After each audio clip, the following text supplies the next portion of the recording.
Let me ask you something right off the bat.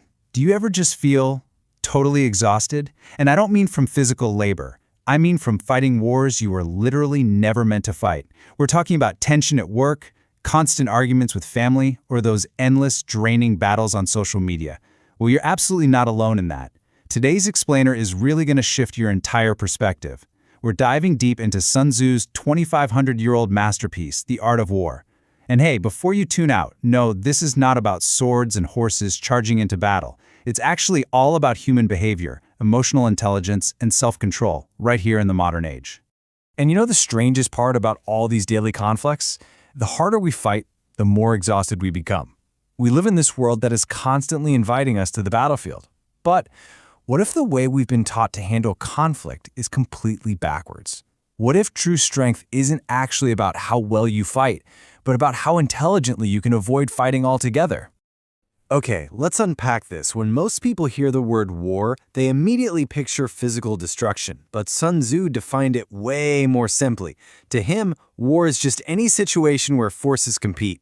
And wow, that is a massive paradigm shift. Think about it. Business is war. Dating, war. Social media is absolutely a psychological war. Every single day, your focus is under attack. Your attention gets stolen by notifications, algorithms, and these crazy dopamine loops perfectly designed to manipulate your emotions. Modern warfare doesn't use weapons. It literally uses your own mind against you. If an app can make you angry or insecure, well, it controls you. Sun Tzu had this famous warning. He said, if you know the enemy and know yourself, you need not fear the result of 100 battles. But here's a super uncomfortable truth for us today. Modern people often know celebrity gossip, random football stats, and crypto trends infinitely better than their own psychological triggers. We know all about some random internet drama, but we have absolutely no idea why we sabotage our own relationships or why we constantly seek validation. And frankly, that lack of self-knowledge, it's incredibly dangerous. It really comes down to the reactive mind versus the logical mind. Neuroscience tells us that our brains are basically designed for survival, not for truth. Your amygdala, that emotional center, it reacts emotionally way before logic even shows up to the party. This is exactly why people ruin massive life opportunities just to stroke their own ego, or why you might find yourself furiously typing away at some total stranger online at 2 in the morning. If you don't understand your own psychology, someone else, whether it's an advertiser, a politician, or just a toxic person in your life, will be more than happy to use it against you. Which brings us to his absolute most crucial point. The greatest victory is winning without fighting. This right here is the core teaching of our explainer today, and it changes everything. Most of us think strength means domination, right? But Sun Tzu believes true mastery means avoiding unnecessary conflict entirely. Why? Because fighting consumes your precious emotional energy. Every single argument drains your focus. Every little ego battle steals your life force. So let's contrast these two approaches. Weak people actually kind of love drama. And why is that? Because it makes them feel important. It gives them this totally false sense of power. On the flip side, a strong mind protects its peace strategically. Imagine a massive mountain, just ignoring the wind. It doesn't argue with the weather, it just stands there, centered and powerful. Efficiency is the highest form of intelligence. I mean, why fight 100 exhausting battles when a little simple wisdom can prevent them all in the first place? Let's look at how this actually plays out across different areas of our lives. Take relationships. The ego's instant reaction is always, I need to prove I am right.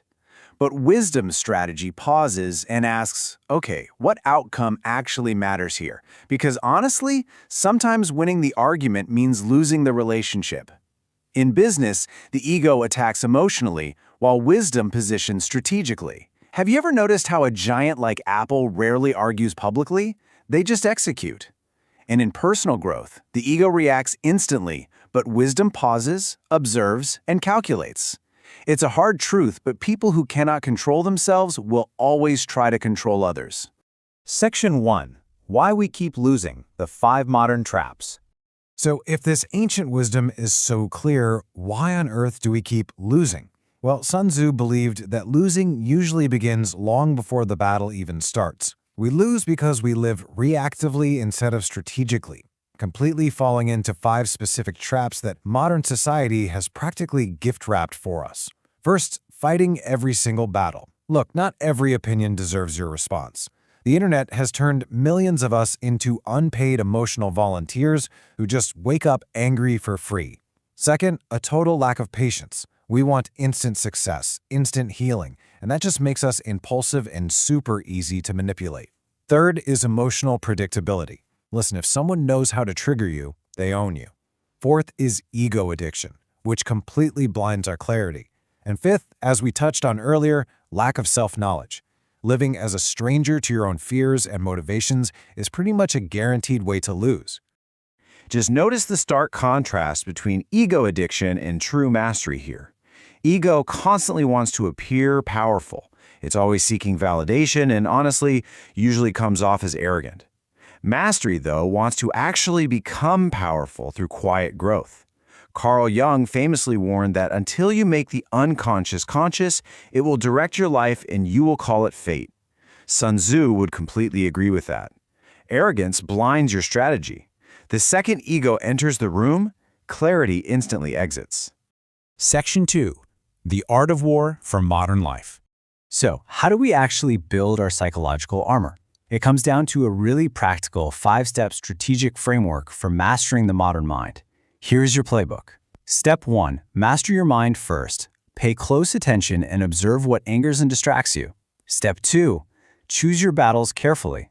Step 3, and this is a big one, never react immediately. I'm serious, this alone can save your career and your relationships. A delayed response is very often the most strategic response. Step 4. Study human nature. Start looking for patterns in how people act. And finally, Step 5. Become adaptable. Sometimes real strength means pushing forward, and sometimes it just means letting go. To really reinforce that second step, choosing your battles, I want you to ask yourself this one simple question. Will this matter in 5 years? Most of the conflicts you're facing today are just temporary emotional storms. Please, whatever you do, don't waste your permanent peace on temporary stupidity. So many arguments out there are just traps that are perfectly disguised as opportunities to prove yourself. Just walk right past them. And regarding Step 4, studying human nature, keep this golden rule in mind. People will reveal themselves if you just stop interrupting them. Understanding human psychology is your best protection against deception. Sun Tzu highly admired adaptability. He compared it to water. It's soft, it flows, yet over time it can shape entire mountains. Rigid people? They break under pressure. By quietly observing and adapting to your environment, you make yourself practically impossible to manipulate. Section 3. The ultimate internal battle. As we pull all these threads together, the real hidden truth behind the art of war is that the ultimate enemy isn't the guy cutting you off in traffic. It's your own ignorance, your ego, your fear, and your emotional chaos. And what's fascinating is how beautifully this aligns with other profound disciplines. Stoicism teaches emotional control. Buddhism focuses on detachment from ego. Taoism is all about flowing with life. And modern neuroscience confirms the absolute need for emotional regulation. Sun Tzu basically wraps all of these incredible insights into one single cohesive strategy. And honestly, that is exactly why this book has survived for over 2 millennia. Sure, we have totally different technology today, but we are dealing with the exact same human ego. So the crucial takeaway is this. Real power isn't about domination. Real power is remaining calm in the middle of chaos, thinking clearly under intense pressure, and just flat out refusing unnecessary conflict. Sun Tzu's greatest lesson is not about how to destroy your enemies. It's about how to stop becoming your own enemy. A person who has mastered themselves simply cannot be easily defeated. I really want you to internalize this concept today. Not every battle deserves your energy.